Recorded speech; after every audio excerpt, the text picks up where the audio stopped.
Screen के ऊपर। थोड़ी सी बात करते हैं हम कि इलेक्ट्रिक करंट जो है वो आखिर होता क्या है। ठीक है, तो यहाँ पर देखो बेटा, यहाँ पर ये पूरा नोट्स के लिए आपके लिखा हुआ है, सारी चीजें लिखी हुई हैं, है ना। मैं थोड़ी सी आपसे बात करता हूँ कि इलेक्ट्रिक करंट के बारे में, कि आखिर इलेक्ट्रिक करंट होता क्या है। ठीक, अब जैसे मान लो बेटा कि मेरे पास कंडक्टर है एक, क्या है मेरे पास, एक कंडक्टर है, देखो कैसा, कुछ ऐसा सिलिंड्रिकल। मेनली जो हमारे वायर्स होते हैं बेटा वो ऐसे ही होते हैं ना, यस सर। है ना। देखो ये हमारा कंडक्टर है ना।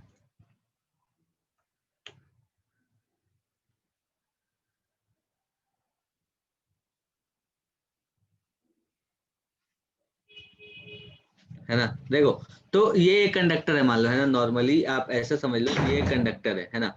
अब इस कंडक्टर में इलेक्ट्रिक करंट फ्लो रहा है, मतलब मान लो कि सबसे पहले बात में बेटा, इलेक्ट्रिक करंट से भी पहले मैं थोड़ी सी बात करना चाहूंगा जो हमारे मटेरियल्स मिलते हैं, हमारे क्या नाम है, हमारी दुनिया में, हमारे अर्थ में बहुत सारे मटेरियल्स पाए जाते हैं, है ना। जैसे मैं हमने उन कंडक्टर्स को 3 पार्ट में डिवाइड किया। कौन सा बेटा, कौन सा बताओ, पता होगा आपको मुझे लगता है। कंडक्टर्स, इंसुलेटर्स और सेमीकंडक्टर्स, बिल्कुल सही। अब देखो बेटा, यहाँ पर क्या होता है ना कि जैसे हमने बोला कि कंडक्टर्स है, इंसुलेटर्स है और सेमीकंडक्टर्स है, तो देखो इसे हम 2 तरह से डिफाइन करते हैं। ठीक है, अब आप ड्रॉपर के हो तो इसलिए मैं आपको बता देता हूँ, नहीं तो ऐसे अगर बच्चे जनरली 12th के होते हैं तो नहीं बताई जाती है बहुत सारी बातें, है ना। लेकिन फिर भी मैं बताता हूँ आपको। जैसे देखो, कंडक्टर्स हम किसे कहते हैं बेटा, किसे, कौन से वो मटेरियल कौन से होते हैं जिन्हें हम कंडक्टर्स कहते हैं, तो हम कहते हैं कि भैया ऐसे मटेरियल जिनके पास क्या होते हैं बेटा, फ्री इलेक्ट्रॉन्स। बोलो, जिनके पास फ्री अच्छा। इलेक्ट्रॉन्स होते हैं उन्हें हम कंडक्टर्स कहते हैं। ठीक है, तो फ्री इलेक्ट्रॉन्स का मतलब क्या होता है यार, कि अगर मेरे पास मान लो कि ये कंडक्टर है, ठीक है, और इसके दोनों तरफ अगर मान लो मैंने पोटेंशियल डिफरेंस अप्लाई करी है, आप सोचो कि अगर इसके दोनों तरफ मैंने पोटेंशियल डिफरेंस अप्लाई करी है, तो वो जो पोटेंशियल डिफरेंस है उसकी वजह से क्या होता है बेटा, जैसे मान लो कि पोटेंशियल डिफरेंस पता है आपको क्या है, हमने बात करी थी बेटा पिछले चैप्टर में पोटेंशियल डिफरेंस के बारे में डिटेल में, की थी क्या, यस सर। बिल्कुल की थी। तो वो जो पोटेंशियल डिफरेंस होता है बेटा, वो होता क्या है आखिर में, तो ये देखो ये रिप्रेजेंटेशन है ना, ये बैटरी की रिप्रेजेंटेशन है बेटा, हम जानते हैं, हम सब जानते हैं ये सब, है ना। ये छोटी छोटी चीजें हैं जो हम जानते हैं बहुत अच्छे से, कि ये भैया इस तरह से हम बैटरी को रिप्रेजेंट करते हैं। ठीक है, तो देखो बेटा, तो यहाँ पर मैंने ये कंडक्टर लिया और इसके अक्रॉस मैंने एक पोटेंशियल डिफरेंस V अप्लाई कर दिया मान लो, तो क्या होगा बताओ, जो भी इसमें इलेक्ट्रॉन्स है, जैसे मान लो कि मैंने बोला कि ये कंडक्टर है, तो कंडक्टर में फ्री इलेक्ट्रॉन्स होते हैं, ये हम जानते हैं, है ना। तो जब ये फ्री इलेक्ट्रॉन्स हो गए हमारे पास, तो फिर हो क्या रहा है बेटा, कि जब हमने पोटेंशियल डिफरेंस अप्लाई किया इस कंडक्टर के अक्रॉस, तो क्या हुआ, पोटेंशियल डिफरेंस क्या होता है बेटा, एक चार्ज को एक जगह से दूसरी जगह लाने में हमें जो वर्क करना पड़ता है वो पोटेंशियल डिफरेंस है। तो ऐसा समझो कि जो चार्ज यहाँ पर है बेटा, इस जगह पे जो चार्जेस हैं, इन्हें लाने में हमें कुछ जो भी हमें वर्क करना पड़ा, उतना वर्क हमारा जो है वो ये पोटेंशियल बैटरी जो है ये लगा दी हमने। अब जो भी पोटेंशियल यहाँ पर जनरेट हो रहा है, जो भी पोटेंशियल डिफरेंस जनरेट हो रहा है, इससे होगा क्या, एक इलेक्ट्रिक फील्ड जनरेट होगी क्या बताओ, कि अगर ये टर्मिनल हमारा पॉजिटिव है बेटा, तो देखो हम एक चीज ये भी अज्यूम करते हैं कि जो हमारे वायर्स हैं उनमें कोई रेसिस्टेंस नहीं होता। ठीक है, तो यहाँ का जो पोटेंशियल है, इस तरफ का जो पोटेंशियल है वो वही पोटेंशियल यहाँ पर भी होता है, और इस तरफ का जो पोटेंशियल है वही पोटेंशियल यहाँ पर भी होता है। तो इन दोनों पॉइंट के बीच में क्या हुआ, एक पोटेंशियल डिफरेंस आ गया, है ना। और इस पोटेंशियल डिफरेंस की वजह से क्या हुआ, एक इलेक्ट्रिक फील्ड जनरेट हुई, बताओ। हाँ पोटेंशियल सर। की वजह से एक इलेक्ट्रिक फील्ड जनरेट हुई, और वो जो इलेक्ट्रिक फील्ड है वो क्या कर रही है, क्या कर रही है, इलेक्ट्रॉन्स को खींच रही है, फोर्स लगा रही है। फोर्स लगा रही है, सिंपल बात। हाँ बिल्कुल, इलेक्ट्रॉन्स के ऊपर क्या कर रही है बेटा, फोर्स लगा रही है। तो इलेक्ट्रॉन्स, अब मान लो कि जैसे मैं अगर जनरल बात करूं, बिल्कुल जनरल बात करूं, तो जो इलेक्ट्रॉन्स होते हैं बेटा वो हमारे कैसे होते हैं, जैसे देखो एक एटम बनाता हूं मैं छोटा सा, है ना, तो और अच्छे से समझ आएगा आपको, कि जैसे मान लो कि मैंने कहा कि ये एक एटम है जिसका ये न्यूक्लियस है और इसके चारों तरफ जो है वो घूम रहे हैं कौन? इलेक्ट्रॉन्स। ठीक है, जो ये हमारा एटम है बेटा, इसके चारों तरफ क्या हो रहे हैं? इलेक्ट्रॉन्स जो है वो घूम रहे हैं। ठीक है, अब ये जो इलेक्ट्रॉन्स हैं, इन इलेक्ट्रॉन्स के ऊपर कुछ फोर्स तो लग रहा होगा इस न्यूक्लियस की वजह से। हाँ बताओ, सर। इन इलेक्ट्रॉन्स के ऊपर कुछ फोर्स तो लग रहा होगा। तो अब जैसे ही ये मतलब मैंने एक इलेक्ट्रिक फील्ड अप्लाई कर दी, तो इलेक्ट्रिक फील्ड अप्लाई करने से इलेक्ट्रॉन्स के ऊपर फोर्स लगा और इलेक्ट्रॉन्स जो है वो दौड़ने लग गए। ठीक है, ये बात तो हम कर रहे हैं कंडक्टर की, कि भैया यहाँ पर फ्री इलेक्ट्रॉन्स होते हैं। फ्री इलेक्ट्रॉन्स का क्या मतलब होता है बेटा, कि जैसे ये हमारा न्यूक्लियस, ये हमारा एटम है ना, जनरल मतलब कोई भी चीज हमें पता है ना बेटा, ये सारी चीजें, कि कोई भी चीज इस दुनिया में आप ले लो, वो किससे बनी है? एटम्स।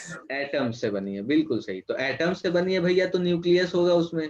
बहुत ही ऑब्वियस बात है ये, क्योंकि हर एटम के पास न्यूक्लियस होता है, जानते हैं हम। फिर जो भी एटम होता है उसके स्ट्रक्चर के बारे में बहुत सारी चीजें जानते हैं, कि न्यूक्लियस होता है। जैसे मान लो कि मैं कौन सा ले लूं यार, कौन सा ले लूं, बताओ। एल्यूमिनियम ले लेता हूँ। ठीक है, तो एल्यूमिनियम का एटॉमिक नंबर क्या है बेटा? 13। 13 है क्या, या कुछ और है? शायद 13 ही है। शायद 13 ही है, हाँ, बिल्कुल सही। तो 13 ही है इसका एल्यूमिनियम का एटॉमिक नंबर। तो 13 है, तो मतलब उसमें कितने इलेक्ट्रॉन्स होंगे बेटा? 13 इलेक्ट्रॉन्स और 13 प्रोटॉन्स। किसकी बात कर रहे हैं हम? एल्यूमिनियम की। ठीक है, 13 इलेक्ट्रॉन 13 प्रोटॉन। तो कैसे डिस्ट्रीब्यूटेड होते हैं इलेक्ट्रॉन्स? सबसे अंदर वाले में 2 इलेक्ट्रॉन होते हैं, फिर उसके बाहर वाले में 8 होते हैं, फिर सबसे बाहर वाले में 3 होते हैं। यही होता है ना बेटा? बोलो। हाँ सर। बिल्कुल, तो यही होता है। सबसे जो अंदर वाला होता है उसमें 2, फिर 8, फिर तो जो सबसे बाहर वाले 3 इलेक्ट्रॉन है बेटा, यही फ्री इलेक्ट्रॉन्स होते हैं। जो सबसे बाहर वाले 3 इलेक्ट्रॉन्स हैं, ये जो वो जो 3 है, वो क्या है? फ्री इलेक्ट्रॉन्स है। मतलब मैंने क्या बोला, अगर हम इसका इलेक्ट्रॉनिक कन्फिग्रेशन लिखें बेटा, तो इलेक्ट्रॉनिक कन्फिग्रेशन हम जानते हैं क्या बेटा? क्या बताओ? 1s2, 2s2, 2p6, फिर 3s2। बोलो। Yes, sir. 3p1.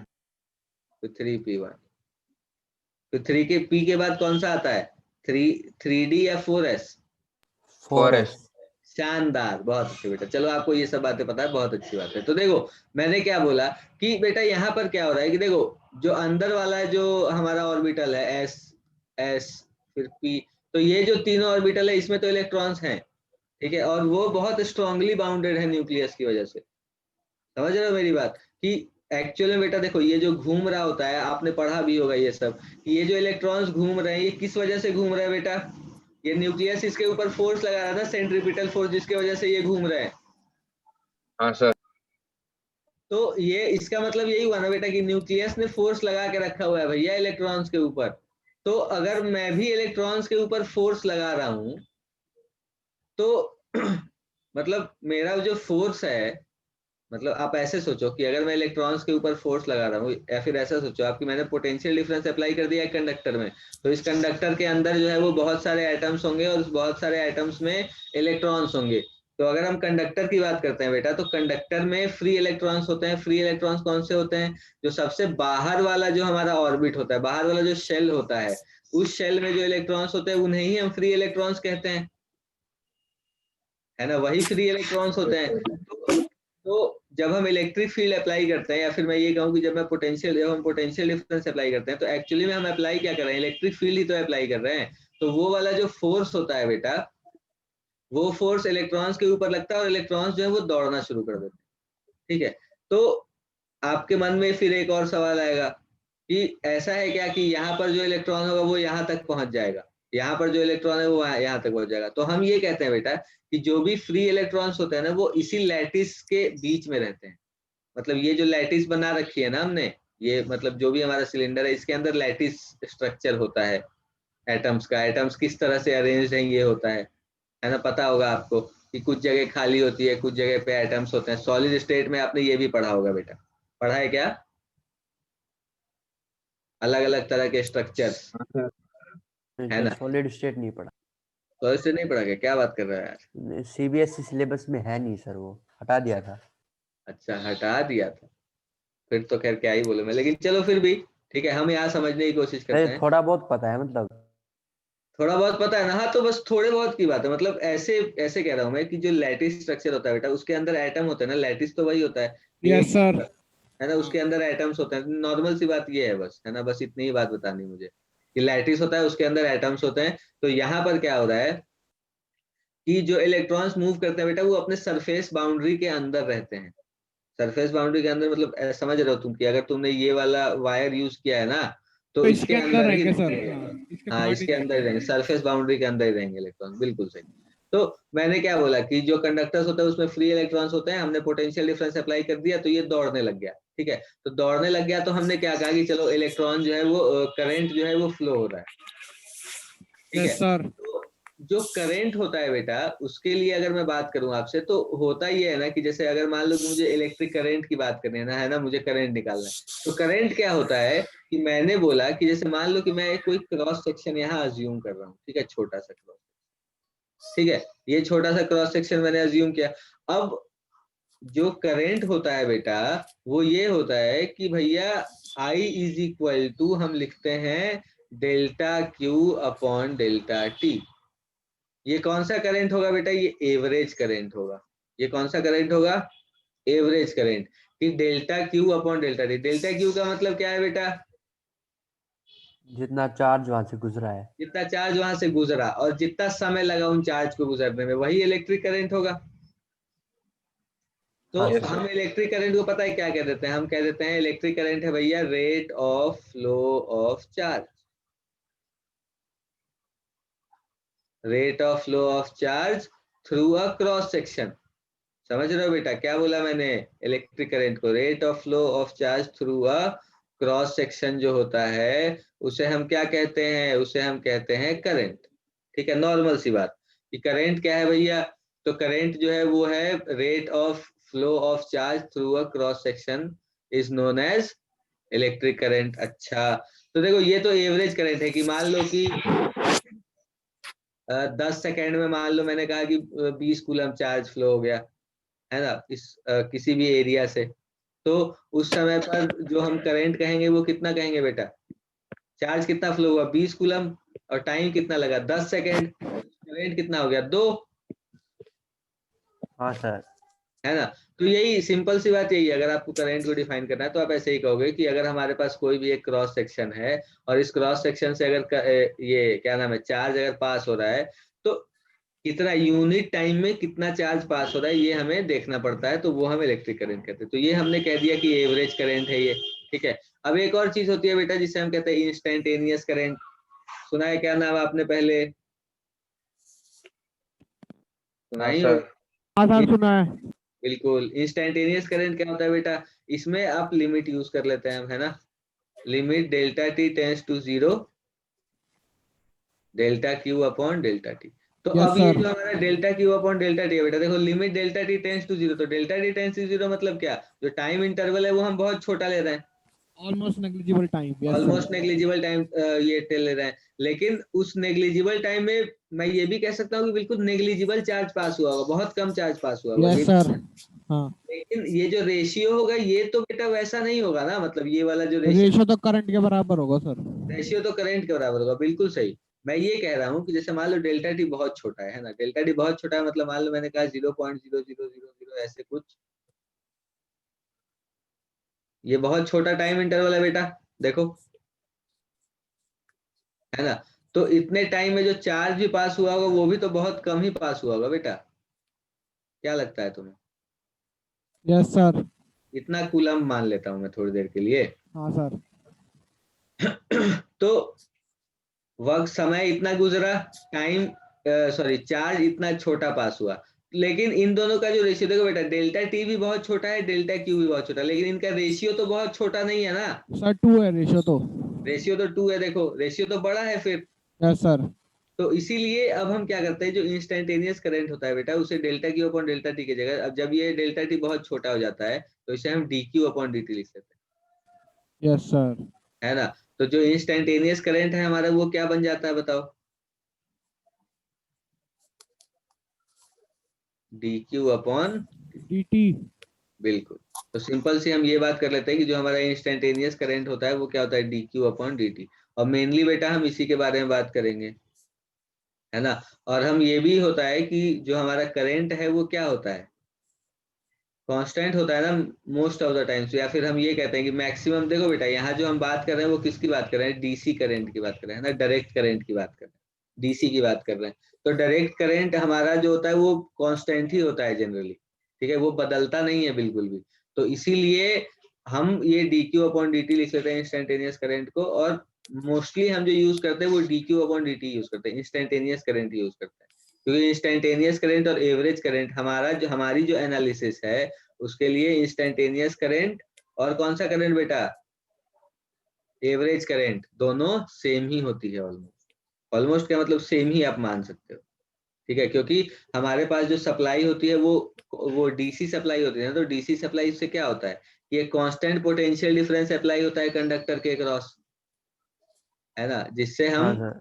जिससे हम ये कह देते हैं कि भैया करंट जो फ्लो हो रही होगी वो कांस्टेंट करंट फ्लो हो रही होगी, ठीक है। तो ये हमारा इंस्टेंटेनियस करंट आ गया, क्या चीज बेटा, dq/dt। कोई दिक्कत वाली बात नहीं है, ये बात हम समझ गए। अच्छा, अब देखो, अब हम कंडक्टर की बात कर रहे थे, फिर अब हम इंसुलेटर की बात करते हैं। इंसुलेटर क्या होता है बेटा, जिसके पास फ्री इलेक्ट्रॉन्स नहीं होते। नहीं होते, बिल्कुल नहीं होते थे। इंसुलेटर्स के बाद में कह देता हूँ क्या है, नो फ्री इलेक्ट्रॉन, ठीक है। और सेमीकंडक्टर क्या होता है बेटा, तो हम कहते हैं कि इन दोनों के बीच में जो होता है ना, कंडक्टर के बीच में, कंडक्टर ऐसा है कि उसमें फ्री इलेक्ट्रॉन्स होते हैं। तो थोड़ा भी अगर आप इलेक्ट्रिक फील्ड अप्लाई करोगे तो क्या होगा, चार्ज जो है वो फ्लो होने लग जाएगा, है ना। इंसुलेटर में क्या होता है कि आप पोटेंशियल डिफरेंस अप्लाई कर लो कितनी भी, लेकिन चार्ज फ्लो नहीं होगा। लेकिन यहाँ पर भी एक बहुत बहुत ज्यादा अगर हम पोटेंशियल डिफरेंस अप्लाई कर लेंगे, बहुत ज्यादा पोटेंशियल डिफरेंस अप्लाई करने से क्या होगा बेटा, बहुत ज्यादा हो जाएगी इलेक्ट्रिक फील्ड। बहुत ज्यादा इलेक्ट्रिक फील्ड हो जाएगी तो क्या होगा, इलेक्ट्रॉन्स जो है वो क्या करेंगे, सारे बंधन तोड़ के बाहर निकल जाएंगे। क्योंकि क्योंकि इसके ऊपर बंधन किसका है बेटा, एक न्यूक्लियस का ही तो है। मतलब न्यूक्लियस है इसके ऊपर फोर्स लगा रहा है ना बेटा। तो अगर मैं इलेक्ट्रिक फील्ड इतनी लगा दूं कि ये जो इलेक्ट्रॉन है मेरा, ये इसका क्या नाम है, न्यूक्लियस का जो फोर्स ऑफ अट्रैक्शन है वो ब्रेक करके बाहर निकल जाए, अगर मैं इतना फोर्स लगा दूं तो मतलब इंसुलेटर भी मेरा कंडक्टर बन जाएगा, बताओ। Yes sir. है ना। तो वही बात है कि एक समय ऐसा आता है जब इंसुलेटर भी कंडक्टर बन जाता है, ठीक है। ऐसा आता है एक समय, अगर आप बहुत ज्यादा इलेक्ट्रिक फील्ड अप्लाई कर दोगे ना, तो ऐसा समय आएगा जब आपका जो इंसुलेटर है वो भी क्या बन जाएगा बेटा, कंडक्टर बन जाएगा। तो ऐसा होता है, ठीक। तो लेकिन सर एक वो चीज, हीट कितना ज्यादा हो जाएगा फिर, क्या बात कर रहे हो, क्या कह रहे हो। इंसुलेटर हीट कितना ज्यादा हो जाएगा उस टाइम पे। हाँ ऑब्वियसली बेटा, ऑब्वियसली अगर तुम बहुत ज्यादा इलेक्ट्रिक फील्ड अप्लाई कर रहे हो और ये बिल्कुल बाहर निकलने की कोशिश कर रहा है तो हीट तो प्रोड्यूस होगी ही। इससे यस बहुत सर। ज्यादा एक्सट्रीम कंडीशंस में होता होगा, है ना। हाँ बिल्कुल, एक्सट्रीम कंडीशंस की बात कर रहा हूँ। Okay sir. ब्रेकडाउन वोल्टेज होता है, जिस वोल्टेज पर इंसुलेटर कंडक्टर बन जाता है उसे ब्रेकडाउन वोल्टेज बोलते हैं। वो तो वहां, सेमीकंडक्टर में होता है। हाँ वो सेमी कंडक्टर्स में होता है, बिल्कुल सही। वहां वहां पर हम ज्यादा यूज करते हैं बेटा। अब देखो बात ये है ना कि इंसुलेटर पे अगर तुम बहुत ज्यादा इलेक्ट्रिक फील्ड लगा के अगर उसमें इलेक्ट्रॉन वो करने की कोशिश कर रहे हो ना, तो एक साथ बहुत सारा इलेक्ट्रॉन फ्लो होने लग जाएगा।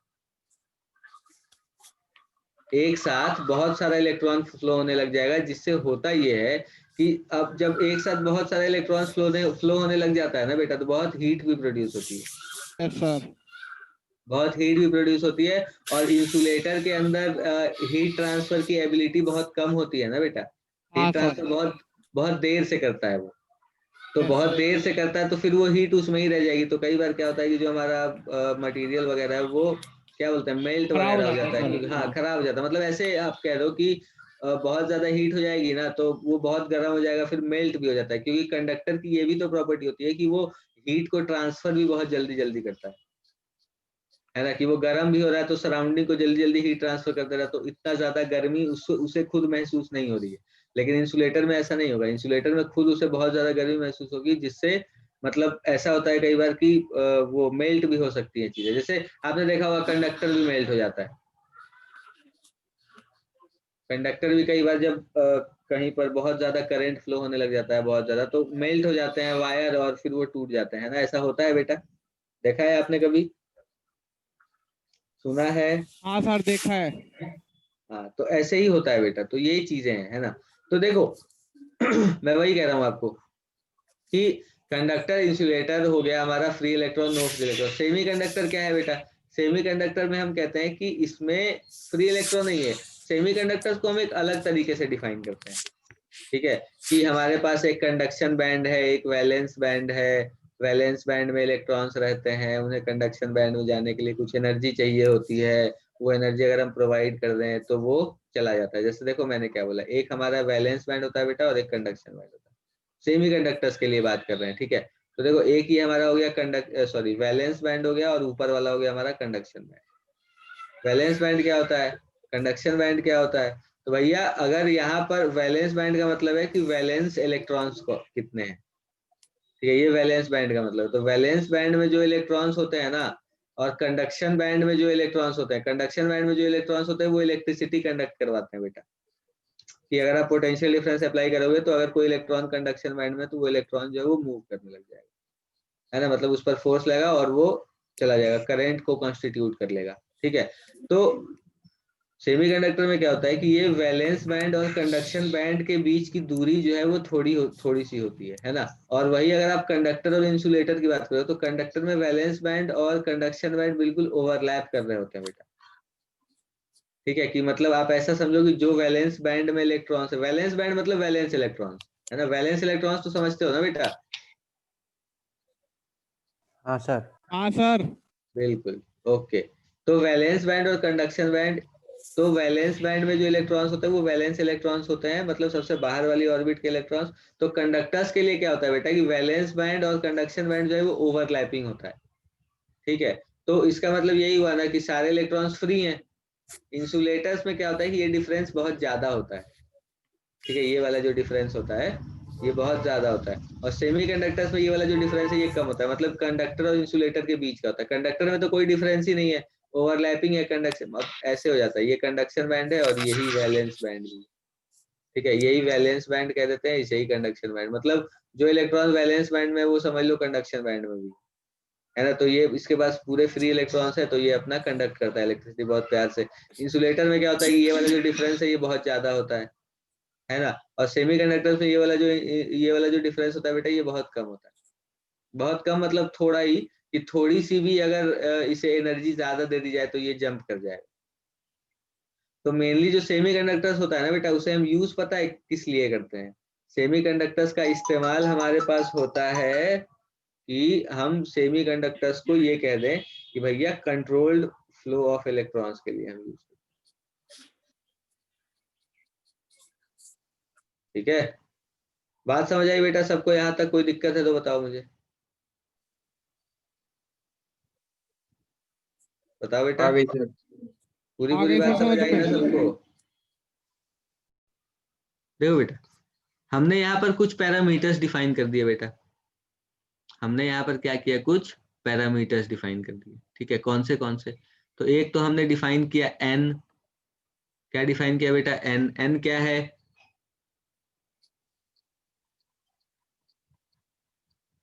एन क्या है बेटा? Number of free electrons per unit volume.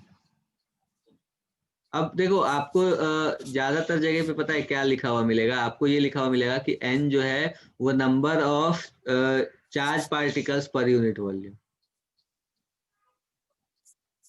ठीक है। मैं यहाँ पर इलेक्ट्रॉन्स कह रहा हूँ क्योंकि भैया इलेक्ट्रॉन जो है वो फ्लो होता है ना, मतलब जो भी हमारा कंडक्टर है बेटा उसमें फ्लो कौन होता है? इलेक्ट्रॉन ही तो फ्लो होता है, और तो कोई फ्लो नहीं होता ना। अगर मैंने तुम्हें एक कंडक्टर दे दिया और मैंने तुमसे पूछा बताओ कि करंट जो फ्लो हो रहा है वो किसकी वजह से फ्लो हो रहा है, तो तुम क्या कहोगे? प्रोटॉन। क्या कहोगे बेटा? इलेक्ट्रॉन। इलेक्ट्रॉन कहोगे ना, तो सभी लोग इलेक्ट्रॉन ही कहेंगे। तो मतलब इसीलिए मैंने यहाँ पर एन को number of free electrons per unit volume लिख लिया, ठीक है। कई जगह क्या होता है बेटा कि इलेक्ट्रॉन्स फ्लो नहीं होते, आयंस फ्लो होते हैं जो करंट बनाते हैं, ठीक है। तो इसीलिए यहाँ पर नंबर ऑफ फ्री इलेक्ट्रॉन्स मैंने लिखा है, वहां पर कई बार आपको नंबर ऑफ चार्ज कैरियर्स पर यूनिट वॉल्यूम भी मिल जाएगा, ठीक है। तो उसको घबराने की कोई जरूरत नहीं है, बात वही है, एक ही बात है दोनों, है ना। तो एन मैंने एक चीज डिफाइन कर दी, ठीक है। और ई मैंने डिफाइन कर दिया। देखो बेटा वहां क्यू लिखा है ई की जगह पे, है ना। अब मैं क्यू ही लिखता हूँ, चलो। आवाज कहाँ से आ रही है बेटा? ये देखो मैंने n लिखा, number of free electrons per unit volume. अच्छा, मैं q लिख देता हूँ, चार्ज ऑन ईच इलेक्ट्रॉन। ठीक है, हर इलेक्ट्रॉन के ऊपर चार्ज। ठीक है बेटा।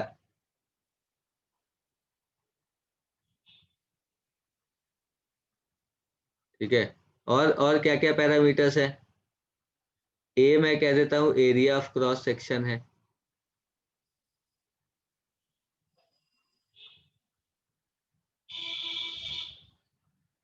ठीक है, ए जो है वो क्या है बेटा? Area of cross section. N Q A, और क्या बताओ? वी मैं कह देता हूँ ड्रिफ्ट वेलोसिटी। ठीक है, अभी बता दूंगा बेटा, सारी चीजें बता दूंगा, ड्रिफ्ट वेलोसिटी कैसे निकालते हैं, क्या करते हैं, सब कुछ बता दूंगा मैं। तो ये मैंने बोल दिया, N number of free electrons per unit volume, Q जो है वो क्या है? चार्ज ऑन ईच इलेक्ट्रॉन है। ए एरिया जो है वो क्या है? एरिया ऑफ क्रॉस सेक्शन है। वी ड्रिफ्ट वेलोसिटी है। और क्या? आई जो है मान लो मैं कह देता हूँ करंट है। आई जो है वो क्या है बेटा? करंट। देखो इधर इस तरफ लिखा हुआ है, आई जो है वो चार्ज पर यूनिट वॉल्यूम लिखा, sorry charge phloem per unit time लिखा है, तो वो करंट ही तो हुआ। बोलो। हाँ सर। तो V जो है बेटा वो ड्रिफ्ट वेलोसिटी, I जो है वो करंट है। अब देखो हम करंट कैसे लिखते हैं यहाँ पर। अब जैसे मान लो कि I को लिखना है अपने को इन सब के रिलेशन, मतलब इन दो, ये जो भी चीजें यहाँ लिखी है ना वो लिखना है अपने को। तो अगर मुझे करंट लिखना है बेटा, तो आप एक चीज सोच के देखो कि करंट क्या होता है, बताओ। ये I है ना, करंट है ना ये। तो I को आप कैसे लिखोगे बताओ? मतलब मैंने बोला कि यार एक क्रॉस सेक्शन जो है मेरा कुछ ऐसा, इस क्रॉस सेक्शन से जितना चार्ज फ्लो हो रहा होगा, इस क्रॉस सेक्शन से जितना चार्ज फ्लो हो रहा होगा उतना मैं कह दूंगा करंट है। ठीक, तो मैंने बोला कि n जो है वो number of free electrons per unit volume है। ठीक है, तो एक बात बताओ, मैं अगर कहता हूं बेटा कि मैंने बोला तुम्हें, देखो ऐसे करते हैं, थोड़ा और अच्छे समझ आएगा। ऐसे करते हैं, देखो ये मैंने एक dx एरिया ले लिया बेटा, है ना? समझ आ रहा है आपको ये? मैंने एक छोटा सा एरिया ले लिया ऐसा, मतलब मैं ऐसा कह रहा हूँ एरिया। देखो रुक जाओ, मैं अच्छे से बनाता हूँ, देखो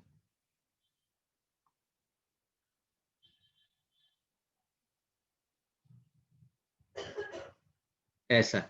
ठीक है, ये मैं ले लेता हूँ dx लेंथ। ठीक है, और मैं कहता हूँ कि dt जो टाइम है बेटा, इस dt टाइम में यहाँ से इलेक्ट्रॉन जो है वो फ्लो हो रहा है, मतलब जो चार्ज पार्टिकल्स है वो फ्लो हो रहे हैं। ठीक है, n मैंने क्या लिखा है? Number of free electrons per unit volume.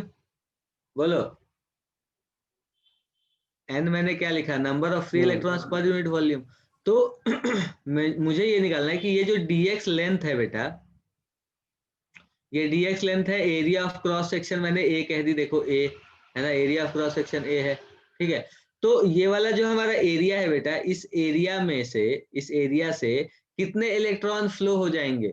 dt time, मैंने ये dx लेंथ ले ली। मैं पहले तुमसे ये पूछता हूँ कि इस वॉल्यूम में कितने इलेक्ट्रॉन्स होंगे, बताना। n is equal to number of charge electrons per unit volume n है। और बोलो। सर ये एरिया इंटू dx हो जाएगा वॉल्यूम के लिए। बिल्कुल, n into area into dx हो जाएगा।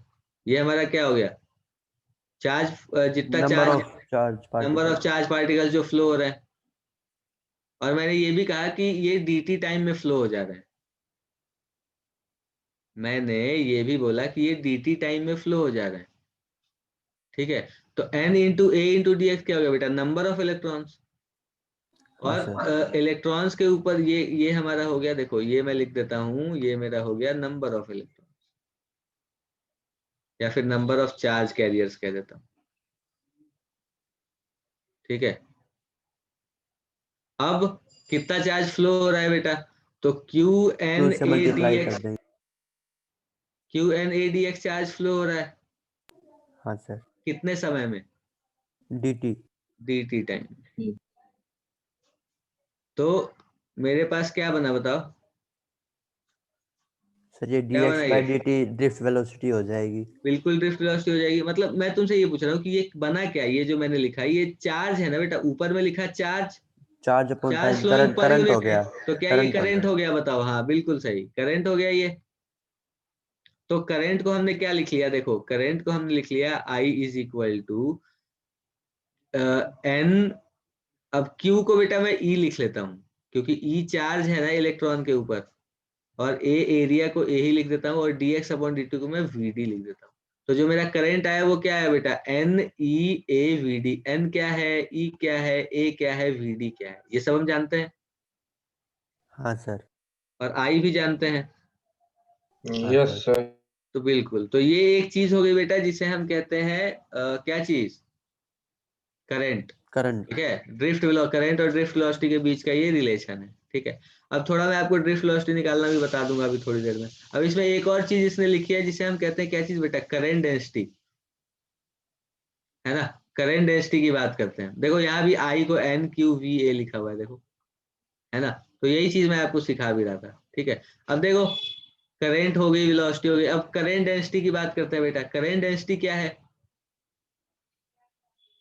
Current flowing through an area. देखो लिखा हुआ है यहाँ पर, current density at a point have magnitude equal to current per unit normal area at that point. मतलब कितना करंट किसी एरिया से पास हो रहा है।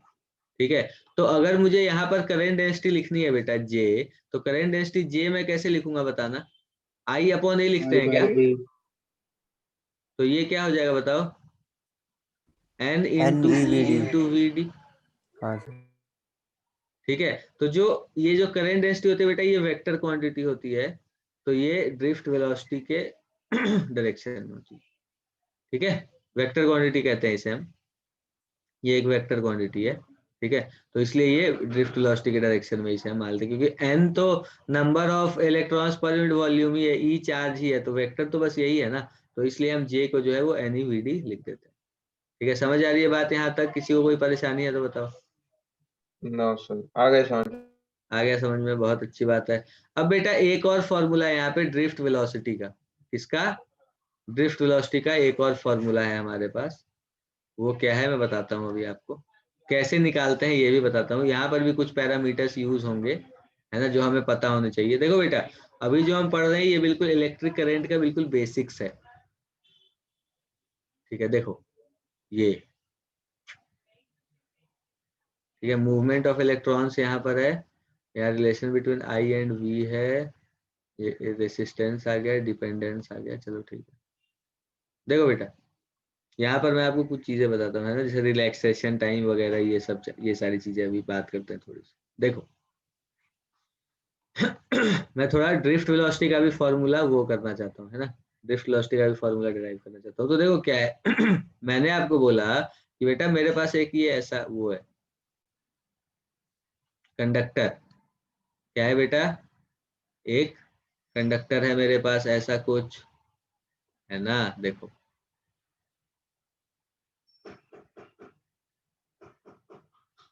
ऐसा कोई कंडक्टर है। ठीक है, अब देखो बेटा इसमें एक नई चीज भी हम डिफाइन करते हैं जिसे हम कहते हैं रिलैक्सेशन टाइम। सुना है क्या आपने, टाउ से रिप्रेजेंट करते हैं बेटा उसे, यस सर। रिलैक्सेशन टाइम होता है जिसे हम टाउ से रिप्रेजेंट करते हैं। ठीक है, अब देखो कि अगर क्या नाम है हमारा, इस कंडक्टर के अंदर हम बात करें बेटा, तो देखो ऐसा तो है नहीं कि इलेक्ट्रॉन जो सीधा एक बार में ही पहुंच गया, है ना, मतलब यहाँ पर बहुत सारे इलेक्ट्रॉन्स होते हैं ऐसे ऐसे। तो ये जो इलेक्ट्रॉन्स है बेटा, ये एक जगह से दूसरी जगह जा रहे हैं, देखो जा रहे हैं ना, तो ये फिर दूसरे से टकराते होंगे, यहाँ भी टकराते होंगे, तो जो भी, तो हम ये कहते हैं कि,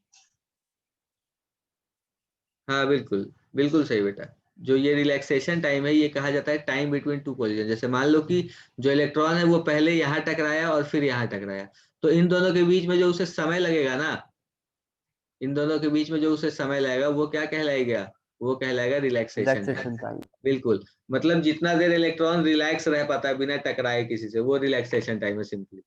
ठीक है, तो ये रिलैक्सेशन टाइम हो गया। अच्छा, बहुत अच्छी बात है। अब आप सोचो बेटा एक चीज, कि मैंने आपको रिलैक्सेशन टाइम दिया, ये टाउ लिख दिया मैंने। ठीक है, अब अपने को निकालनी है ड्रिफ्ट वेलोसिटी। अपने को क्या निकालनी है बेटा, ड्रिफ्ट वेलोसिटी। अच्छा, एक चीज बताओ मुझे कि अगर मैंने इसके यहाँ पर मैंने ई इलेक्ट्रिक फील्ड अप्लाई की है बेटा, क्या किया है मैंने, अगर ई इलेक्ट्रिक फील्ड अगर मैंने अप्लाई की है, ठीक है, अगर मैंने ई इलेक्ट्रिक फील्ड अप्लाई की है तो ये इलेक्ट्रिक फील्ड अप्लाई करने से क्या होगा बताना, फोर्स लगेगा क्या इलेक्ट्रॉन पे बेटा? लगेगा सर। हाँ कितना सर। होगा force? E Q. Into E. ये हाँ सर। Yes sir. एक्सेलरेशन कितना होगा? E by M. By M. बहुत अच्छे, बिल्कुल। तो अब देखो बेटा, अब अपने को निकालनी है ड्रिफ्ट वेलोसिटी। ठीक है, ड्रिफ्ट वेलोसिटी हम कहते हैं कि इलेक्ट्रॉन जो है वो इस वेलोसिटी से घूम रहा है। तो अब देखो एक चीज क्या होती है ना कि हम ये कहते हैं कि जो जो भी इलेक्ट्रॉन्स है बेटा वो सारे रैंडम मोशन में है। जो भी इलेक्ट्रॉन्स है वो सारे क्या है बेटा, रैंडम मोशन में है। तो हम यहाँ पर ये कह देते हैं कि भैया देखो फोर्स कांस्टेंट है, एक्सेलरेशन कांस्टेंट है, तो क्या मैं इक्वेशन ऑफ मोशन लगा सकता हूँ? तो v vector is equal to हम लिख लेते हैं u vector plus a vector into T. ठीक है, और यहाँ पर जो हमारा a वेक्टर होगा वो क्या होगा बेटा, ई वेक्टर अपॉन m होगा। वैसे तो माइनस ई अपॉन एम होगा क्योंकि चार्ज तो नेगेटिव होगा ना, तो एक्सेलरेशन अगर वेक्टर देखो ऐसे अगर आप बात करो एक्सेलरेशन तो वो ई बाई एम ही होगा। लेकिन अगर आप एक्सेलरेशन वेक्टर की बात करो तो वो कैसा होगा बेटा, वो अपोजिट डायरेक्शन में होगा ना इलेक्ट्रिक फील्ड के, इसलिए यहाँ माइनस साइन लगाया मैंने, देखो है ना। तो v जो है हमारा वो u प्लस ए टी के बराबर हो जाएगा। ठीक, अब देखो होता ही है बेटा कि अगर हम एवरेज की बात करते हैं ना, सारे जो भी इलेक्ट्रॉन्स हैं उन सब की अगर हम एवरेज की बात करते हैं तो सारे रैंडम मोशन में रहते हैं, तो नेट वेलोसिटी जो होती है सबकी मिला के वो कितनी हो जाती है, 0। ठीक है, नेट वेलोसिटी जो होती है वो क्या हो जाती है, इनिशियल 0 मान लेते हैं हम, क्योंकि सारे रैंडम मोशन में है तो उन सब का वेक्टर सम करोगे तो वो 0 आता है। ठीक है, ऐसा एजम्पशन है हमारा, तो वो 0 आ जाता है। तो फिर उसके बाद हम क्या करते हैं बेटा कि अब जो व्हील निकालते हैं वो ड्रिफ्ट वेलोसिटी लिखते हैं, फाइनल वेलोसिटी। और ये हो किससे रहा है, तो ये क्या हो जाएगा बेटा, ई बाई एम इंटू, और टी टाइम लग रहा है ना, तो टाइम क्या है, दो कोलिजन के बीच का टाइम क्या है, रिलैक्सेशन टाइम। तो ये हमारी एक ड्रिफ्ट वेलोसिटी का भी फॉर्मूला आ गया। समझ आ रही है बात अपने को या नहीं?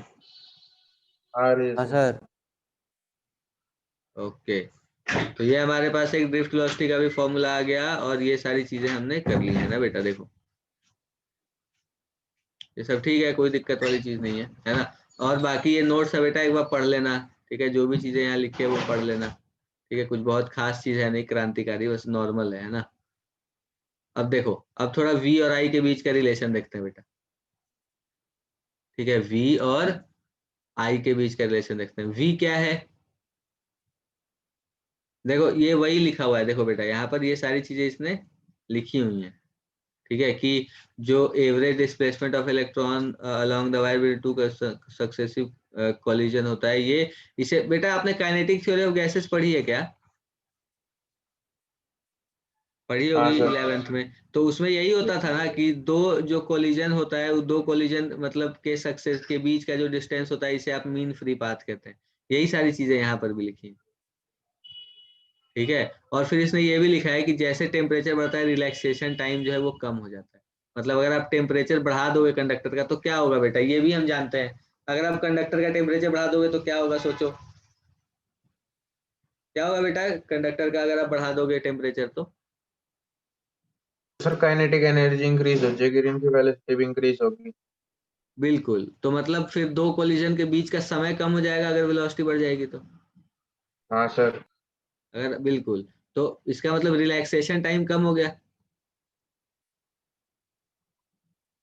रिलैक्सेशन टाइम क्या है, दो सक्सेसिव कोलिजन के बीच का समय है ना। तो अगर हमने टेम्परेचर बढ़ा दिया तो ये जो इलेक्ट्रॉन्स है इनकी काइनेटिक एनर्जी बढ़ गई, काइनेटिक एनर्जी बढ़ने से क्या हुआ, इनकी वेलोसिटी बढ़ी, वेलोसिटी बढ़ने से क्या हुआ कि टकराने में पहले अगर ज्यादा समय लग रहा तो अब कम समय लगेगा, है ना। तो यही हम कहते हैं, यहाँ यहाँ पर यही चीज लिख रखी है बेटा, देखो कि जैसे जैसे आप टेम्परेचर बढ़ाते हो वैसे वैसे रिलैक्सेशन टाइम कम हो जाता है ना। मतलब दो सक्सेसिव कोलिजन के बीच का जो समय है वो क्या होता है, कम हो जाता है। ठीक है, तो ये सारी चीजें हैं, है ना। अच्छा, अब देखो बेटा थोड़ी सी बात करते हैं रेसिस्टेंस के बारे में, इलेक्ट्रिकल रेसिस्टेंस के बारे में बात करते हैं। ठीक है, देखो इसने सब कुछ जो है वो किसके रेस्पेक्ट में बेटा, ड्रिफ्ट वेलोसिटी वाला जो फॉर्मूला है उसके रेस्पेक्ट में इसने सारी चीजें लिखी हुई हैं। ठीक है, तो अपने को देखो, अपने को इन सब चीजों का काम है नहीं खास। ठीक है, बस हम पढ़ लेते हैं कि हमें जानकारी होनी चाहिए, हमें पता होनी चाहिए चीजें। ठीक है, बस बाकी बहुत कुछ खास है नहीं ये सब। तो जैसे मैं अगर आपको कहूँ, देखो बेटा अगर हम ये कह रहे हैं ना इलेक्ट्रिकल रेसिस्टेंस के बारे में बात करें, तो रेसिस्टेंस क्या होता है, थोड़ा बात कर लेते हैं रेसिस्टेंस के बारे में। क्या होता है रेसिस्टेंस बेटा, बताओ मुझे, क्या होता है रेसिस्टेंस? बिल्कुल बेसिक बेसिक बातें कर रहे हैं बेटा, आज बहुत बेसिक बातें कर रहे हैं। फिर अगली क्लास से ना बिल्कुल वो करेंगे, अगली क्लास अपनी फ्राइडे को है ना, अगली क्लास से बिल्कुल जोर शोर से पढ़ेंगे है ना। आज तो बस बेसिक बेसिक सी ही बातें हैं। तो क्या होता है रेसिस्टेंस, बताओ मुझे, क्या लगता है तुम्हें?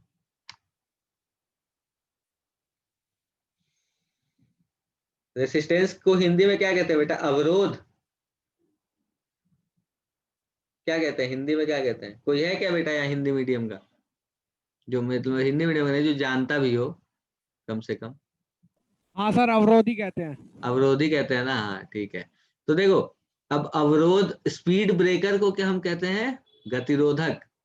स्पीड ब्रेकर को गतिरोधक कहते हैं, हाँ ठीक है। चलो, तो क्या कह रहा हूं मैं, देखो बेटा रेसिस्टेंस के बारे में बात कर रहे हैं है ना। तो सोचो कि होता क्या है रेसिस्टेंस में, कि जो भी हमारे चार्ज पार्टिकल्स हैं, जो भी हमारे इलेक्ट्रॉन्स हैं, तो जब हमने इलेक्ट्रिक फील्ड अप्लाई कर दी तो क्या हुआ, ये वैसे भी तो रैंडम मोशन में ही रहते हैं है ना। अब इलेक्ट्रिक फील्ड अप्लाई करने से क्या हुआ कि एक बार इनके ऊपर एक डायरेक्शन में फोर्स लगने लग गया, तो उस डायरेक्शन में फोर्स लगने की वजह से क्या हुआ, फोर्स लगने की वजह से ये इधर भागना शुरू करेंगे। तो अब अगर इलेक्ट्रॉन दूसरी तरफ भागना शुरू करेंगे बेटा, तो क्या होगा, सोच के देखो आप, कि अगर ये इलेक्ट्रॉन्स जो है वो दूसरी तरफ अगर भागना शुरू कर रहे हैं, तो इलेक्ट्रॉन को दौड़ने में थोड़ी सी रुकावट महसूस होगी। क्या लगता है आपको, होगी या नहीं होगी, बताओ? किस वजह से रुकावट महसूस होगी? तो एक तो कोलिजन जो होता हाँ सर। है ना, कि ये तो जो जा रहा है तो टकरा रहा है, एक तो इस वजह से रुकावट, और एक और तरह की रुकावट महसूस हो सकती है ना बेटा, कि अगर इलेक्ट्रॉन दौड़ रहा है तो जो एटम्स है वो फोर्स तो लगाएंगे ही इलेक्ट्रॉन के ऊपर, कुछ ना यस कुछ तो सर। लगा ही रहे होंगे, तो एक एक उस वजह से भी शायद रुकावट थोड़ा बहुत महसूस हो सकता है। तो हाँ यही सर। जो रुकावट महसूस होता है ना हमें कंडक्टर, हमें क्या मतलब इलेक्ट्रॉन्स को कंडक्टर के अंदर जो रुकावट महसूस होती है, इसे ही हम कहते हैं क्या चीज, रेसिस्टेंस। ठीक है, सिंपल सी चीजें हैं बेटा ये सब, है ना। उसे हम क्या कहते हैं, रेसिस्टेंस कहते हैं। ठीक है, जो रुकावट हमें महसूस होती है उसे हम क्या कहते हैं बेटा, रेसिस्टेंस कहते हैं। ठीक है, समझ आ रही है बात, कोई परेशानी है तो बताओ? हाँ सर, पोटेंशियल, क्लियर है। पोटेंशियल और पोटेंशियल डिफरेंस हमने पिछले ही चैप्टर में पढ़ लिया था, है ना। Yes sir. रेसिस्टेंस भी पढ़ लिया और करंट भी पढ़ लिया। तो ओम्स लॉ भी हम जानते हैं क्या बेटा? अब देखो यहाँ पर सारे फॉर्मूले वगैरह दे रखे हैं बेटा हमें। ठीक है, देखो सब कुछ लिखा हुआ है यहाँ पे। जो भी चीजें, देखो मास, लैम्डा, लैम्डा क्या था, लैम्डा मीन फ्री पाथ था ना। हाँ सर। तो यहीं से देखो इसने ये सब किया हुआ है। जैसे हमने देखो बेटा, पहले हमने क्या किया कि देखो लैम्डा जो था हमारा वो क्या है, एवरेज डिस्प्लेसमेंट ऑफ इलेक्ट्रॉन, मतलब मीन फ्री पाथ की बात कर दी इसने, है ना। और वहां से फिर इसने देखो क्या किया, lambda half E by M into tau का स्क्वायर लिख दिया। मतलब लैम्डा क्या है, एस है ना, डिस्प्लेसमेंट हुआ ना बेटा, और इनिशियल वेलोसिटी तो हमने बोला कि 0 है। बेटा तुम्हें समझ नहीं आ रहा क्या, बताओ? आ रहा है सर। तो यहाँ पर हम ये चीजें देखो इसके ड्रिफ्ट वेलोसिटी के हिसाब से निकाल रहे हैं। ठीक है, जैसे देखो ड्रिफ्ट वेलोसिटी में हमारा क्या है, lambda upon T, mean free path upon जितना समय लगा उसे, है ना, ऐसा मान लिया हमने। समझ रहे हो मेरी बात? तो देखो क्या है ये लैम्डा जो है हमारा वो क्या है, half E by M into tau का स्क्वायर। बोलो, यस सर। ये क्या है, हाफ ए टी स्क्वायर है बेटा, हाफ ए टी स्क्वायर। देखो ई बाई एम अभी थोड़ी देर पहले हमने पढ़ा था, एक्सेलरेशन। हाँ सर। और इसे हमने ये लिख दिया, देखो ये लिख लिया हमने। और फिर हमने क्या करा कि फिर हमने इलेक्ट्रिक फील्ड को कुछ नहीं किया, हमने लैम्डा की वैल्यू ये लिखी है, और ये हमारा आ गया है v अपॉन लैम्डा। देखो ये हमारा v अपॉन लैम्डा आ गया है। देखो हाफ ई बाई स्क्वायर, और इलेक्ट्रिक फील्ड को हमने v अपॉन लैम्डा लिख दिया ना, पोटेंशियल डिफरेंस अपॉन लैम्डा जो भी। तो देखो यहाँ पर हमारे पास करंट की जो भी है ये रिलेशन आ गया। ठीक है, तो ये रिलेशंस बेटा थोड़ा एक बार देख लेना बस, है ना, देख लेने में तुम्हारे लिए सही रहेगा, कि एक बार देख लोगे तो सही रहेगा तुम्हारे लिए। ठीक है, पढ़ लोगे तो थोड़ा पता रहेगा क्या हो रहा है नहीं हो रहा, और कोई दिक्कत होगी तो बताना मुझे। ठीक है, तो अब इसी के टर्म्स में ना देखो, जैसे इलेक्ट्रिकल रेसिस्टेंस हम कहते हैं ये, है ना, तो इन सब के टर्म्स में इन्होंने करंट वगैरह ये सब निकाला हुआ है। है ना, मतलब करंट को भी ड्रिफ्ट वेलोसिटी वाले फॉर्मूले के टर्म्स में लिखा है, रेसिस्टेंस को भी लिखा है, ठीक है, और करंट को भी लिखा है। फिर वहां से उन्होंने ओम्स लॉ के हिसाब से वो डिराइव किया। तो हम वो सब करने की अपने को जरूरत है नहीं, हम बस बिल्कुल नॉर्मली ये एक चीज जान लेते हैं कि बेटा देखो अपने को पता है, देखो कुछ जरूरी चीजें बताता हूँ, महत्वपूर्ण है ना, बहुत ही महत्वपूर्ण। देखो क्या है हमारा जो ओम्स लॉ है वो क्या कहता है बेटा, आपने सुना है ओम्स लॉ के बारे में पहले कभी पढ़ा होगा, मुझे लगता है 10वीं में पढ़ा है क्या बेटा, या नहीं पढ़ा?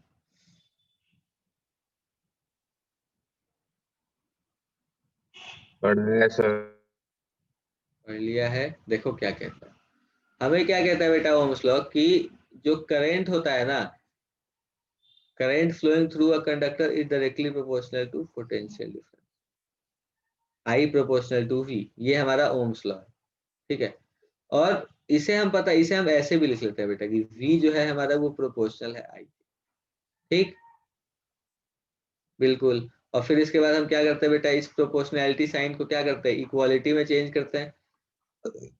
तो हमारे पास क्या बन जाता है, v is equal to I into R, और आर को हम क्या कह देते हैं, आर क्या है बेटा, कांस्टेंट ऑफ प्रोपोर्शनैलिटी, है ना। आई क्या है, I is the constant of proportionality, ठीक है। तो सॉरी आर जो है वो है क्या है, आर क्या है बेटा, कांस्टेंट ऑफ प्रोपोर्शनैलिटी। अब सोचो, सुनो थोड़ी सी बात करता हूं मैं इसके ओम्स लॉ के बारे में कि बेटा देखो मैंने एक तो लिखा कि आई प्रोपोर्शनल टू वी, और दूसरा मैंने लिखा वी प्रोपोर्शनल टू, दोनों सही है क्या?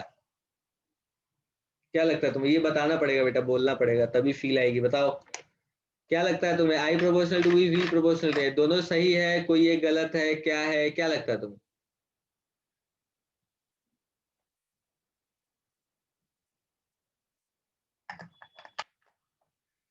बताओ बेटा।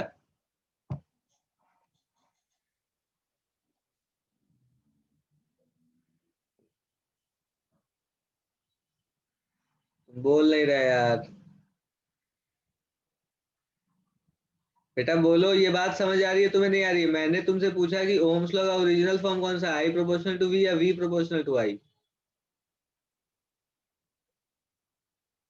सर बोलो। I proportional to V. I sir proportional to V दोनों ही ये है, होते हैं। ये ओम्स लॉ का ओरिजिनल फॉर्म है ना। तो फिर ये वाली चीज, इसका मतलब ये क्यों लिख रहे हैं हम, या फिर अगर मैं कहूँ कि अगर हम यही लिख रहे हैं, क्योंकि जो हमारा v equal to I R जो हम लेकर आ रहे हैं बेटा, वो तो ऐसे ही यहीं से लेकर आ रहे हैं ना, v प्रोपोर्शनल टू आई, फिर इस प्रोपोर्शनलिटी को इक्वालिटी में चेंज करने के लिए कांस्टेंट मल्टीप्लाई कर दिया, हो गया ये। तो फिर ये क्यों लिख रहे हैं?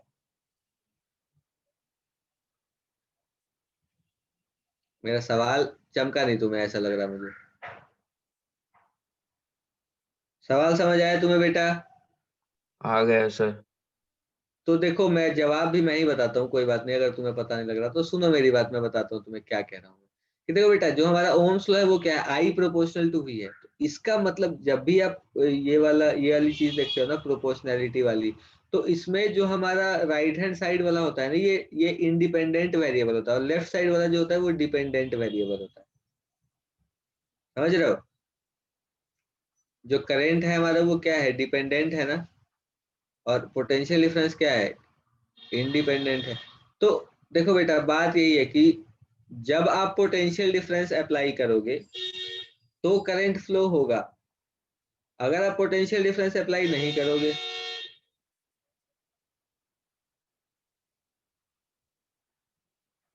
V ज्यादा हो तो I भी ज्यादा हो, ये कंफर्म है बेटा, बिल्कुल है, कंफर्म है ये बात सही है। अगर आप किसी कंडक्टर के अक्रॉस टेम्परेचर वगैरह नहीं बदलते हो और अगर पोटेंशियल डिफरेंस बढ़ा दोगे तो करंट तुरंत बढ़ जाएगा, बिल्कुल समय भी नहीं लगता इसमें ज्यादा, है ना। मैं जो समझा रहा हूँ वो अलग दूसरी बात समझा रहा हूँ, मैं ये समझा रहा हूँ बेटा कि जो हमारा आई प्रोपोर्शनल टू वी है ना, ये original form of Ohm's law है, ठीक है। अब 10वीं वगैरह में आपने देखा होगा बुक में, इसे वी प्रोपोर्शनल टू आई फिर ये लिख देते हैं, है ना। तो ये जो चीज है ना बेटा, आई प्रोपोर्शनल टू वी, ये जरूरी है हमारे लिए ये जानना कि जो करंट और पोटेंशियल डिफरेंस है, ये इसमें से डिपेंडेंट कौन है और इंडिपेंडेंट कौन है ना, कि मतलब कौन किसके ऊपर निर्भर है। जैसे पोटेंशियल डिफरेंस करंट के ऊपर निर्भर नहीं है बेटा, समझ रहे हो मेरी बात? क्योंकि अगर आप किसी अगर आप किसी कंडक्टर के अक्रॉस पोटेंशियल डिफरेंस अप्लाई नहीं करोगे तो करंट तो फ्लो ही नहीं होगा। होगा क्या बताओ? नहीं होगा। तो पोटेंशियल डिफरेंस हमारे लिए बहुत जरूरी है अगर हम चाहते हैं करंट को फ्लो कराना। ठीक है, तो ये हमारा I प्रोपोर्शनल टू V जो है ना, ये original form of Ohm's law है। ठीक है, तो फिर अगर यहाँ से फिर तुम प्रोपोर्शनैलिटी को इक्वालिटी में चेंज करते तो यहाँ 1/R लिखना पड़ता तुम्हें, एंड एक्चुअल में यहाँ पर होती है कंडक्टिविटी, अगर आप ऐसे लिखो तो, है ना, मतलब रेसिस्टेंस और कंडक्टेंस दो चीजें होती हैं बेटा। रेसिस्टेंस 1/रेसिस्टेंस जो होता है वो कंडक्टेंस होता है, इस तरह से। तो यहाँ पर वो आ जाता है। लेकिन हमें तो मतलब हम अभी थोड़ा 12th वगैरह के लेवल पे पढ़ रहे हैं ना बेटा, तो इस लेवल पे हम बहुत ज्यादा ये सब बातें नहीं करते, हम नॉर्मल सी बातें करते हैं, सिंपल सी बातें करते हैं, कॉन्सेप्चुअल बातें करते हैं। तो इसीलिए हमने यहाँ पर कह दिया कि आई जो है वो प्रोपोर्शनल टू वी है, और तो इसे हम ऐसे भी लिख सकते हैं वी प्रोपोर्शनल टू आर, फिर V is equal to I R. तो ये हमारा आर जो होता है ये सिग्निफिकेंट क्वांटिटी होती है जिसे हम रेसिस्टेंस कहते हैं। ठीक है, अब देखो रेसिस्टेंस जो होता है वो क्या होता है बेटा, ये सब पढ़ा हुआ है आपने पहले। रेसिस्टेंस जो होता है वो क्या होता है बेटा, प्रोपोर्शनल होता है लेंथ ऑफ कंडक्टर के, और प्रोपोर्शनल होता है 1/एरिया के, है ना। फिर हम इन दोनों को कंबाइन करते हैं तो क्या आता है बेटा, रेसिस्टेंस प्रोपोर्शनल टू L/A, है ना। फिर हम क्या करते हैं बेटा, इस प्रोपोर्शनैलिटी को इक्वालिटी में चेंज करने के लिए क्या करते हैं, एक कांस्टेंट मल्टीप्लाई करते हैं ना। तो उसके लिए हमारा जो R बन जाता है वो क्या बन जाता है बताओ, रो L/A। समझ आ रही है बातें अपने को? बताओ, जो हमारा रेसिस्टेंस बन जाता है वो क्या बन जाता है, रो L/A। ठीक है, तो ये भी एक फॉर्मूला है बेटा जो हमारे ध्यान में होना चाहिए। ये सब तो मुझे लगता है पढ़ा होगा आपने, 10वीं में ये सब पढ़ाते हैं बेटा, है ना। पढ़ा होगा, पढ़ा है तुमने ये या नहीं पढ़ा बताओ? यस सर, पढ़ा है। पढ़ा है, बहुत अच्छी बात है। तो इस तरह से हमारा ये जो फॉर्मूला वगैरह है ये सारे बन जाते हैं। और यहाँ पे भी कुछ फॉर्मूले लिखे हैं बेटा, देखो, है ना। ये पुराने जो भी हैं ये सब, ये नोट्स वगैरह पढ़ना, और फिर उसके बाद ये सब चीजें आ जाएंगी तुम। ठीक है, कोई दिक्कत? अब देखो यहाँ पर वही डिपेंडेंस की बात कर रहा है ये, है ना, कि रेसिस्टेंस का जो डिपेंडेंस है, जैसे मैंने आपको क्या बोला कि रेसिस्टेंस जो है वो क्या है बेटा, रो L/A हुआ। रो क्या है, रो क्या होती है बेटा? रजिस्टिविटी। शानदार, रो होती है रेसिस्टिविटी। ठीक है, और एल क्या है? Length of conductor. बिल्कुल। ए क्या है? Area of cross section. Area of cross. बिल्कुल सही बेटा, बहुत अच्छे। तो ये हमारे पास क्या क्या आ गया बताओ, हमारे पास रेसिस्टेंस का फॉर्मूला आ गया, हमारे पास ओम्स लॉ वाला V is equal to I R जो है वो भी आ गया। तो ये सारी चीजें आ गई हमारे पास, है ना। बहुत शानदार। अब देखो क्या लिखा है, dependence of resistance on various factors. Various factors इसने दिए हैं जिस पर रेसिस्टेंस डिपेंड करता है। तो बेटा यहाँ से भी तो हम देख सकते हैं कि रेसिस्टेंस किसके किसके ऊपर डिपेंड करता है। एक तो रो है, रो क्या है, रेसिस्टिविटी है। रेसिस्टिविटी किसके ऊपर डिपेंड करती है, मटेरियल के ऊपर, है ना। तो रेसिस्टिविटी किसकी प्रॉपर्टी हुई बेटा, मटेरियल की। मटेरियल। और लेंथ किसकी प्रॉपर्टी हुई, लेंथ और एरिया किसकी प्रॉपर्टी हुई, कंडक्टर की। मतलब जो कंडक्टर हम ले रहे हैं, जो भी वायर हम ले रहे हैं उसकी प्रॉपर्टी हुई ना, मतलब उसके शेप और साइज की प्रॉपर्टी हुई, ये कह लोगे आप, है ना। बोलो, तो हमने क्या देखा बेटा यहाँ से, यहाँ से हमने क्या देखा कि जो हमारा रेसिस्टेंस है कंडक्टर का वो किसके ऊपर डिपेंड कर रहा है बताओ, मटेरियल और शेप और साइज के ऊपर डिपेंड कर रहा है। ये समझ गए हाँ हम? सर, बताओ, बिल्कुल सही। समझ तो गए सर। अब एक चीज बताओ मुझे, चलो एक छोटा सा सवाल पूछता हूँ मैं आपसे, है ना, बहुत नॉर्मल, बहुत छोटा सवाल है, बहुत आसान सवाल है। देखो, मैंने आपको बोला कि एक वो ले लिया मैंने, उसमें मैं लिख रहा हूँ कि क्या लिख रहा हूँ, देखो, V is equal to I R लिख रहा हूँ। ठीक है, तो R को मैं क्या लिख लूंगा बेटा, V/I। बेसिक सी चीजें हैं बेटा, R को मैं लिख लूंगा V/I। तो मैं यहां से लिख सकता हूँ क्या बेटा कि R प्रोपोर्शनल टू 1/I है।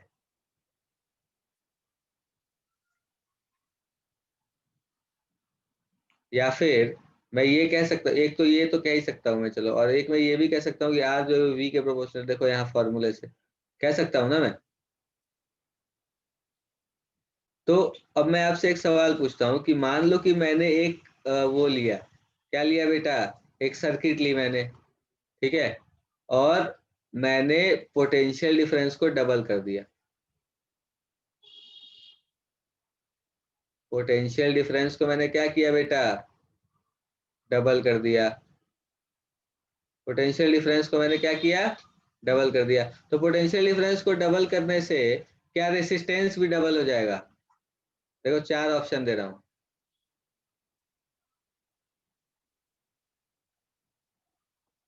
रेजिस्टेंस जो होगा वो क्या डबल हो जाएगा? क्या रेसिस्टेंस डबल हो जाएगा? दूसरा ऑप्शन, क्या रेसिस्टेंस हाफ हो जाएगा? बताओ बेटा, आंसर बताओ,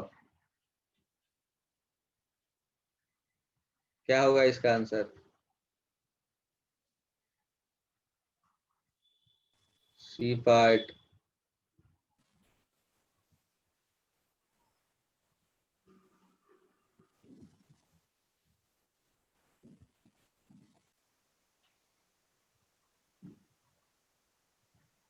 चलो इन तीनों में से बताओ कौन सा आंसर होगा, जल्दी बताओ।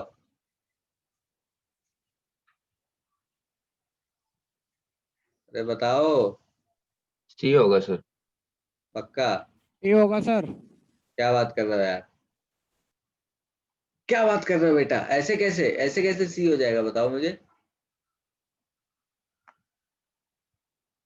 बताओ बताओ। अरे ये होएगा क्या होगा? ए। ए होगा, अच्छा। तभी तो पूछ रहा हूँ, बताओ कौन क्या कह रहा है? ए कह रहा है, सुशांत कह रहा है ए, ठीक। और अजय बेटा तुम क्या कह रहे हो? आदि भी ए कह रहा है, अच्छा। और देखो बेटा, ये जो सवाल है ना, चलो ठीक है, जो लोग नहीं कह रहे वो लोग सुन ले बस, है ना। देखो बेटा, ये थोड़ा सा ट्रिकी सवाल है, ठीक है। पहले हमें लगता है कि आंसर सी होना चाहिए, पर फिर हम सवाल पढ़ के देखते हैं कि यार ए भी तो हो सकता है, क्योंकि यहाँ से तो हम कह रहे हैं कि रेसिस्टेंस जो है वो डायरेक्टली प्रोपोर्शनल टू वी है। समझ रहे हो मेरी बात? रेसिस्टेंस जो है वो डायरेक्टली प्रोपोर्शनल टू वी है यहाँ से। और यहाँ हमने कहा कि पोटेंशियल डिफरेंस को हमने डबल कर दिया, ठीक है। अब एक चीज बताओ बेटा, कि जो रेसिस्टेंस है वो किसकी प्रॉपर्टी है? अभी थोड़ी देर पहले हमने बात करी, किसकी प्रॉपर्टी है रेसिस्टेंस? मटेरियल की। तो मतलब ऐसा सोचो कि वो जो भी कंडक्टर है हमारा, उस कंडक्टर के अक्रॉस हमने पोटेंशियल डिफरेंस को डबल कर दिया। तो बेटा हमने अभी थोड़ी देर पहले क्या पढ़ा यार, कि जो हमारा करंट है वो प्रोपोर्शनल है ना वी के, तो अगर आप पोटेंशियल डिफरेंस को डबल करोगे तो करंट भी तो डबल हो जाएगा। सोच के देखो, बोलो।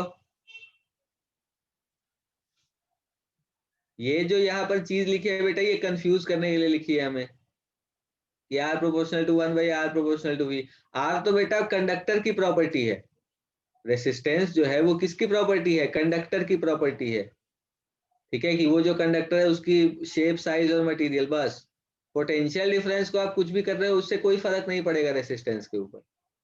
तो आपका आंसर क्या होगा? फिर तुम बोल नहीं रहे यार, क्या होगा आंसर बेटा, बताओ। सर सी क्यों होगा फिर? वही तो मैं कह रहा हूँ कि रेसिस्टेंस तो सेम रहेगा ना बेटा, क्योंकि रेसिस्टेंस तो क्या है, रो एल बाई ए है ना। इन तीनों में से कुछ बदला हमने? मटेरियल बदला, लेंथ बदली, एरिया बदला, नो सर। तो रेसिस्टेंस भी बदल जाएगा क्या? अब देखो मैं कह रहा हूँ कि पोटेंशियल डिफरेंस को मैंने डबल कर दिया, तो पोटेंशियल डिफरेंस को डबल करने से करंट भी डबल हो जाएगा ना बेटा, करंट भी तो चेंज हो जाएगा, हाँ सर। है ना। अगर आप पोटेंशियल डिफरेंस डबल कर दोगे तो करंट भी डबल हो जाएगा। क्यों? क्योंकि ओम्स लॉ ने हमें बताया कि भैया करंट जो होता है वो प्रोपोर्शनल होता है वी के। अगर आप किसी कंडक्टर के क्रॉस पोटेंशियल डिफरेंस बढ़ा दोगे तो उसमें करंट भी बढ़ जाएगा, लेकिन उस कंडक्टर का रेसिस्टेंस चेंज नहीं होगा। क्यों? क्योंकि रेसिस्टेंस जो है वो किसकी प्रॉपर्टी है बेटा? कंडक्टर की प्रॉपर्टी है। और मतलब वो मटेरियल पे डिपेंड करता है और शेप और साइज के ऊपर डिपेंड करता है ना। तो इसलिए मैंने कह दिया कि रेसिस्टेंस हो गया हमारा रो एल बाई ए। तो इन तीनों में से तो हमने कुछ भी नहीं बदला, ना मटेरियल बदला है, ना लेंथ बदला है, ना एरिया ऑफ क्रॉस सेक्शन बदला है, तो रेसिस्टेंस तो हमारा सेम रहेगा। और बात रही इसकी कि R proportional to 1 by R proportional to 1 by V, तो ये वाला जो केस है ना बेटा, R प्रोपोर्शनल टू 1/I और R प्रोपोर्शनल टू V, तो R प्रोपोर्शनल टू 1/I तब कहेंगे हम जब क्या होगा पता है आपको, जब V कांस्टेंट होगा, तब हम कहेंगे कि अगर पोटेंशियल डिफरेंस कांस्टेंट है और उसके बाद अगर करंट चेंज हो रहा है तो उसका सिर्फ एक ही कारण हो सकता है कि रेसिस्टेंस चेंज हो रहा हो। समझ रहे हो मेरी बात? और यहाँ पर क्या कांस्टेंट है? Current constant. समझ आई बात सबको? यस सर, आ गई। ओके ठीक है बेटा, फिर बाकी की बातें अगली क्लास में करते हैं, ठीक है? Okay sir. Okay sir. Okay बेटा, चलो बाय बाय। बाय बेटा, बाय आदि बेटा, बाय।